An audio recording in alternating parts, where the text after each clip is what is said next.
Ikaze wowe ukurikiye muri uyu mwanya, amazina yanjye nitwa Joseph Munyampara, nguhaye ikaze twinjira muri izi nyigisho. Tugiye gutangira urugendo rw'ibice bine by'inyigisho zivuga ku guhimbaza nyakuri. Ku bantu bakuriye mu nsengero cyangwa se bajya mu nsengero z'abakijijwe, dukunda kumva ijambo rivuga ngo guhimbaza no kuramya. Tugeze mu mwanya wo guhimbaza no kuramya, kenshi bikaba bihagarariwe cyane n'imbyino cyangwa se indirimbo zivuga gukomera kw'Imana. Ariko se guhimbaza nyakuri ni ukuhe? Rero ibyo turi burebe, turareba ku nshingano z'uwizera icyo akwiye gukora kugira ngo ahimbaze Imana mu buryo bw'ukuri ndetse no mu buryo bw'umwuka. Ndagira ngo nkwibutse ariko nkubwire iki, ni nk'icyitonderwa. Yuko ibitekerezo byacu biribagirwa cyane kandi guhimbaza nyakuri bishingiye ku kwibuka. Ibice bine rero tuzarebaho bifasha umuntu guhimbaza by'ukuri. Igice cya mbere ni ukwibuka, kwibuka Imana, imiterere yayo n'ibyo ikora. Icya kabiri ni ukuruhuka, ikiruhuko cyangwa se isabato. Icya gatatu ni ukwizihiza imirimo y'Imana, kwizihiza Imana iyo ari yo. Icya kane ari nacyo cya nyuma tuzasorezaho ni ukuba abantu bashima, abantu barangwa no gushima. Ndetse mu cyongereza hari ijambo bavuga ngo to recognize, mbega ni nko kuvuga ngo ntago wirengagiza, ahubwo ubona iby'Imana ikora nawe ugashima. Reka rero duhere ku gice cya mbere uyu munsi tuvuga ku kwibuka. Kwibuka ni ikintu cy'ingenzi, ndetse iyo dusomye Izaburi 103 rero umurongo wa mbere kugera ku wa 5 ariho turi bwibande uyu munsi. Aravuga ngo mutima wanjye himbaza Uwiteka, mwa bindimo byose mwe muhimbaza izina rye ryera. Mutima wanjye himbaza Uwiteka, ntiwibagirwe ibyiza yakugiriye byose. Niubabarira ibyo wakiraniwe byose, agakiza indwara zawe zose, agacungura ubugingo bwawe ngo butajya muri rwa rwobo, akakwambika imbabazi no kugirirwa neza nk'ikamba, agahaza ubusaza bwawe ibyiza, agatuma usubira mu busore bushya bumeze nk'ubw'ikizu. Turi burebe ingingo 3 z'ibyo dukwiye gukora byadufasha kutibagirwa imirimo y'Imana yakoze, ndetse n'uburyo twatoza roho yacu cyangwa se umutima wacu guhimbaza Imana mu kuri no mu mwuka. Reka nkubaze iki kibazo. Waba warigeze ugira ingorane cyangwa se unyura mu bintu bikagutera gushaka Imana mu gusenga, ugasaba Imana ngo igukize, niba ari indwara wari urwaye, cyangwa se iguha akazi, cyangwa se igukure mu mibereho wari urimo, cyangwa se mu kibazo wari ufite? Imana ikabikora. Ariko nyuma y'akanya gato umaze kwishima, umaze kuyihimbaza, umutima wawe ugahindukira, ukongera ukareba ku byo udafite, ku byo ukennye, ku byo utarageraho, ku byo udashoboye, ukaba wibagiwe bya bindi, ugatangira kureba ku byo udafite. Ibi ngibi kenshi rero bitubaho. Ku murongo wa mbere Dawidi aravuze ngo mutima wanjye himbaza Uwiteka, mwa bindimo byose mwe muhimbaza izina rye ryera. Ikintu cya mbere ukwiye kurwana nacyo ni ukubona ibikurimo byose bihimbaza Uwiteka. Ijambo umutima hano rikoreshwa mu Giheburayo ni ijambo rivuga soul cyangwa se roho. Ijambo ry'Ikinyarwanda ryiza ni roho. Roho yanjye himbaza Uwiteka. Roho ni iki? Roho ni igice cy'ubuzima bwawe kigizwe n'amarangamutima, ibyifuzo, ubushake ndetse n'ibitekerezo. Iyo niyo roho yawe. Ibyiyumviro, mu cyongereza wenda kubumva icyongereza ushobora kuvuga emotions, will, desires, thoughts. Ibyo byose nibyo bigize iyo roho. Dawidi rero aravuze ngo roho yanjye himbaza Uwiteka. Iri jambo guhimbaza ntago ari ukubyina gusa, guhimbaza ntago ari uguseka gusa.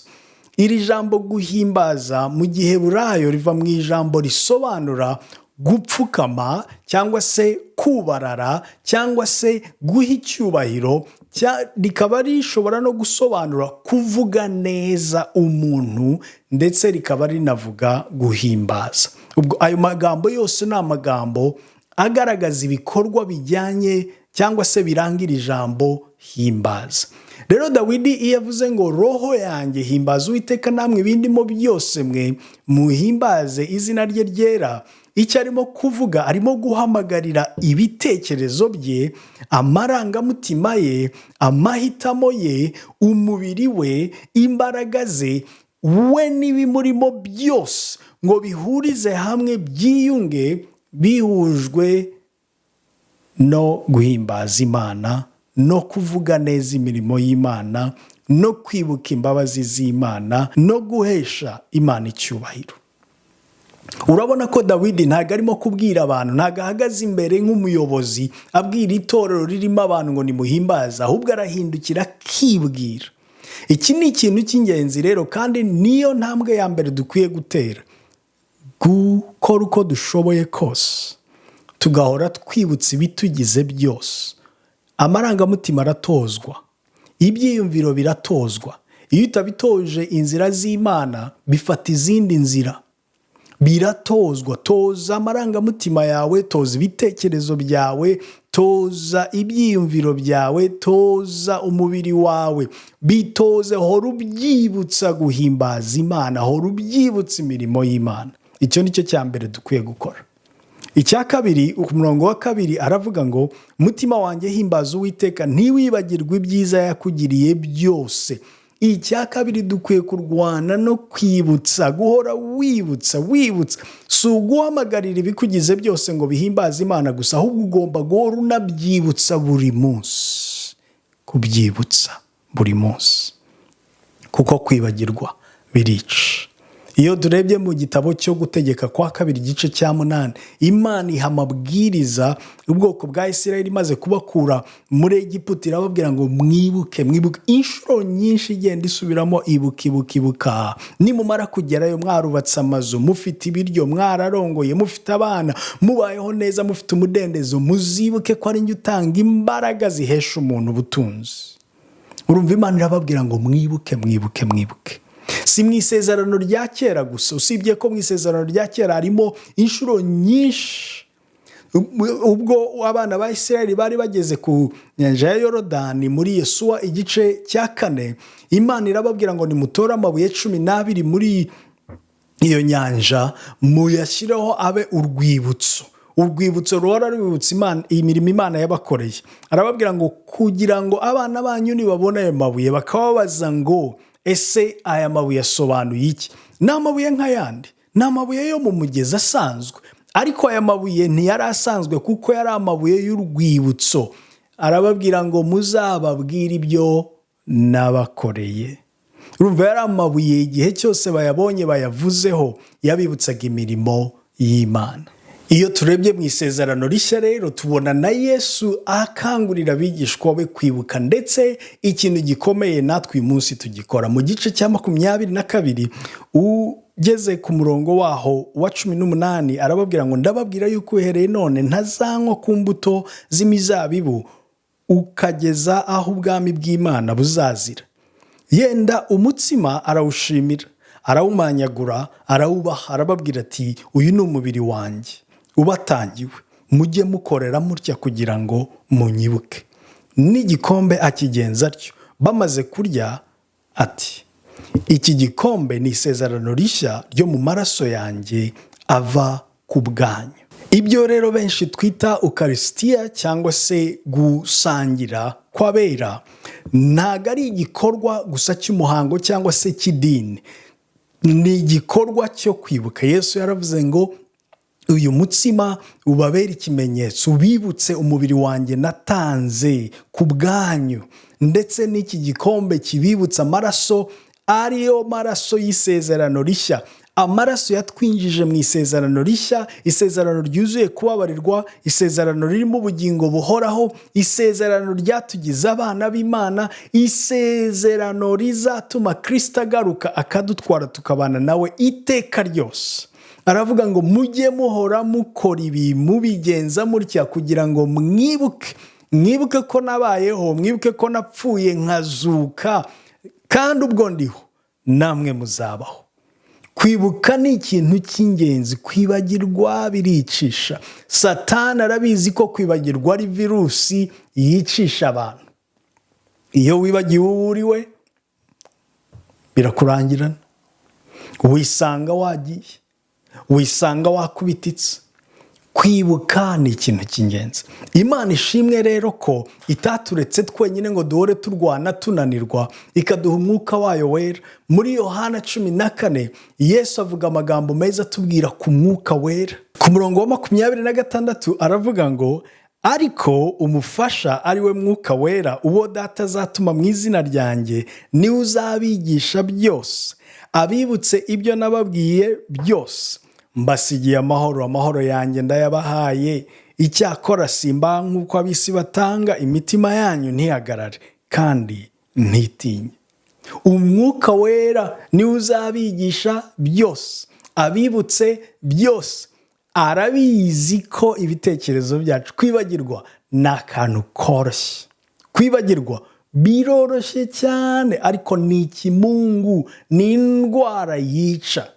Ariko Imana ishimwe ko yaduhaye umwuka wera utwibutsa ibyo Kristo yatwigishije, kandi utwigisha ibiri ku mutima w'Imana, ndetse akatubwira n'ibitaraba ibiri imbere. Ndakwifuriza rero guhora wuzuzwa nawe, bikubere ubushake. Reka ibyiyumviro byawe, your desires, be on being filled with the Holy Spirit every day, every now and then. Kuzuzwa umwuka wera si igikorwa cy'umunsi umwe, si ikintu cy'ingenzi ku munsi umwe gusa, si icyo kuvuga gusa ngo narujujwe ejo. Oya, uzasoma igitabo cy'ibyakozwe n'intumwa uzabona ko ntago ari inshuro imwe, nta nubwo ari inshuro ebyiri gusa umwuka wera amanukira bizera. Abamanukira bagahura bagasenga, akamanuka. Ejo bundi bagahura bagasenga, akabamanukira, akabuzuza. Muri Yohana Yesu yaravuze ngo erega unyizera nk'uko ibyanditswe bivuga, amazi y'ubugingo azatemba ava muri we. Ngo kandi ubwo yavugaga ku mwuka wera. Umwuka wera rero ntiwavuga ngo uramuhaze, ntiwavuga ngo ufite uhagije, ntiwavuga ngo uwo wabonye, ngo uwo wujujwe ejo warahagije. Hora umwifuza. Kandi abayoborwa nawe n'abana b'Imana ntibayoba, baribuka, bahora bibuka. Ibitekerezo byawe rero birananirwa, amarangamutima yawe aribagirwa. Uyu munsi wumva umeze neza wishimye, ejo ukumva wakubititse. Umwuka wera twaramuhawe kugira ngo atwibutse. Reka nsoze ku cyanyuma. Twavuze ko icyambere ni uguhamagarira ibikurimo byose, ukabihamagara kugira ngo bize bishyire hamwe bihimbaza izina ry'Imana. Icya kabiri ni uguhora wibutsa ibikurimo byose, amarangamutima yawe, ibyifuzo byawe, ibitekerezo byawe, ubushake bwawe, amahitamo yawe, ugahora uyibutsa imirimo myiza y'Imana. Twavuze kuri imwe mu mirimo, twavuze ko Imana ibohora abana ba Isirayeli muri Egiputa, nawe hari ibyo yakubohoyemo. Twavuze kwibuka kubaho kwa Kristo, urupfu rwe no kuzuka kwe. Iyo ni imirimo y'Imana. Tuvuze umwuka wera uhora ukora mu buzima bw'abizera, ubwo ni ubuzima bwacu bwa buri munsi. Icyanyuma dukwiye gukora kugira ngo tutibagirwa ni ukubara imigisha y'Imana. Kubara imigisha y'Imana. Umva ku murongo wa 3 kugera ku wa 5 muri ya Zaburi twasomye 103. Umva iyi migisha 5 Dawidi avugaho. Kandi iyi migisha ni imigisha ireba ubuzima bwacu bwose, buri gice cyose kigize ubuzima bwacu Imana igikoraho. Icyambere aravuga ngo niwe ubabarira ibyo wakiraniwe byose. Imana nibabarira ibyaha byawe byose uko byaba biri kose. Mu maraso ya Yesu Kristo twaboneyemo kubabarirwa. Usome mu Efeso igice cya mbere umurongo wa 7. Twabonye kubabarirwa muri ayo maraso. Impamvu Yesu yavuze ngo duhore twibuka rero nuko hari umugisha yaduhaye, kandi uwo mugisha ni umugisha wo kubabarirwa. Ni uwa mbere. Arongera aravuga rero ku murongo wa 3 nyine, aho ngaho aravuga ngo agakiza indwara zawe zose. Urabona, ni zose, ni byose. Ni ubasha gukiza indwara zawe zose. Imana niyo mukiza, izina ryayo ni umukiza. niyo mukiza, niyo Mana ikiza, nta ndwara yinanira habe n'imwe. Kanseri, sida, iyo ariyo yose Imana irakiza. Niba yaragukijije rero, hora wibutsa ibitekerezo byawe igihe ukubitswe hasi, igihe wumva unaniwe, ibuka za ndwara Imana yagukijije. Ibutsa ibitekerezo byawe kuko biribagirwa, birarwaye kandi indwara idashobora gukizwa n'umuntu uwo ari we wese. Umurongo wa 4, agacungura ubugingo bwawe ngo butajya muri rwa rwobo, niwe mucunguzi. Hari urwobo rw'ibyaha, hari urwobo rw'ububata, hari urwobo rw'ubucakara, hari urwobo rw'ibyakunaniye, niwe ubasha kugucungura. Hari urwobo rw'abadayimoni, abadayimoni bakiniye ku buzima bwawe, arakubohora, yarakubohoye, niwe utubohora, niwe uducungura, yatanze ikiguzi. Nawe niba kandi ukinanijwe n'ububata ubwo ari bwo bwose, niba ari ibiyobyabwenge, niba ari icyaha icyo ari cyo cyose, ndasaba imbaraga z'Imana ngo zigukoreho, agukize, akubohora, agukure muri ubwo bubata, agukure muri urwo rwobo. Hari urwobo rw'ubwoba, hari urwobo rw'amarira, rw'agahinda kadashira, agahinda karenze urugero umuntu yumva yashobora. Uwiteka agukiza ako gahinda, Uwiteka gukureho uwo mubabaro, Uwiteka kubohore muri iyo minyururu, kuko niwe ubasha kugukiza. Umva, akakwambika imbabazi no kugirirwa neza nk'ikamba. Niwe ukwambika imbabazi, niwe ukwambika imbabazi no kugirirwa neza, niwe uhindura amateka, niwe uhindura izina, niwe uhindura uko abantu bakubonaga, niwe ubikora. Benshi ndabizi ko murabyibuka, usubije amaso inyuma uribuka aho wari uri, uribuka ibitekerezo wari ufite imyaka 10, imyaka 20, imyaka 30, imyaka 40 ishize, aho wumva gutagera Imana yarahakugejeje, wumva gutabona umunsi w'ejo, ariko Imana yaguhaye imyaka n'imyaka. Abandi mwahawe iminsi yo kubaho, ariko Imana yarayongereye. Imana nibasha kukwambika kugirirwa neza kwayo, ni kwambika imbabazi no kugirirwa neza kwayo nk'ikamba. Uwari umunyamubabaro ikaguhindura umunyamunezero, uwari umunyagahinda ikaguha ejo hazaza, uwari ubuze ibyiringiro ikaguha ibyiringiro by'ejo hazaza. Umurongo wa 5, agahaza ubusaza bwawe ibyiza, agatuma usubira mu busore bushya bumeze nk'ubw'ikizu. Ni ubasha kuguhaza ibyiza. Abafite abana bizerera kuzagira imiryango, niwe usubizamo imbaraga, agusubizamo imbaraga. Wari unaniwe, aguha ubuzima bushya, aguha itangiriro rishibuka neza. Niwe tangirira akaba n'iherezo. Ashobora gushyira iherezo ku bintu, ndetse ashobora no gutangira ku byari, gushyira itangiriro ku byari bifunze. Ibuka, ibuka. Toza ibitekerezo byawe, toza amarangamutima yawe kuza ahurire hamwe, kutibagirwa imirimo y'Imana, ndetse no kubara imigisha Imana iguhaye. Ndakwifuriza amahoro y'Imana. Twavugaga ku kwibuka. Niba rero ushaka guhimbaza Imana by'ukuri, guhimbaza Imana mu buryo bw'ukuri kandi buyinezeza, itoze kwibuka, itoze kwibuka.